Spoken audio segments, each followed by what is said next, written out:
ai vào trong đây đó. Lạnh lắm. Em chụp cùng cái góc kia đi.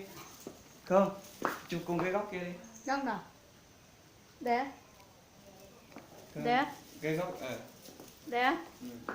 Sao lại chụp vào đây? Chụp đi.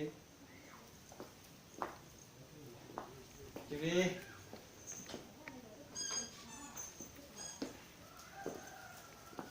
Đúng không? I O P F P.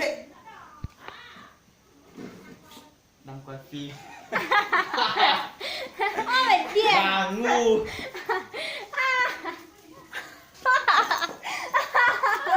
Cái này. Giờ đó cả. Ai nhớ xong rồi. Nhớ nó, để nó cứ đừng đi mẹ Để nó ư gió tụi à, nhớ lúc sau nó ư ao tụi hay cha. Cô ai lấy vô như cô vô là ai nó. Ư nó chỉ tao tụi nó đâu. nó đó đi chỉ tao mà chú luôn. Ai nhớ sao? Cô chỉ tao tụi nó tí tí liều. Thôi để nó đó. Để nó đi dạy từng niềm vua. Nhớ xong rồi.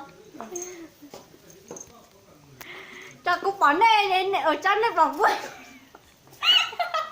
Ôi trời, nín nếp vào quê cũng chỉ bẩn đấy à. Cho cô bỏ này chỉ bỏ cú lên à. Lúc nào cô em muốn sáng chê, ô tuần sáng ngon cho.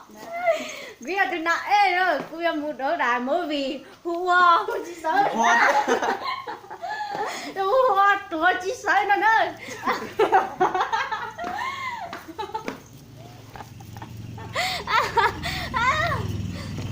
Nó đó, chúng nó đi ra từ nãy. Cô chê tôi chỉ sáng ta. Nó Mà tại tao sao bỏ để sáng xong na để nó chỉ bảo đó. cả đi tuần đi chỉ sợ đây chỉ bỏ nữa.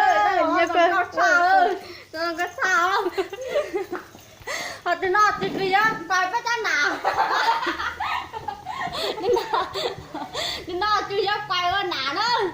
Bây giờ từ nãy nhiều từ nãy tôi chỉ sợ qua từ cười tôi ta chỉ sợ đó. Nhớ rồi, với Trần Chí này lên nó chứ đây.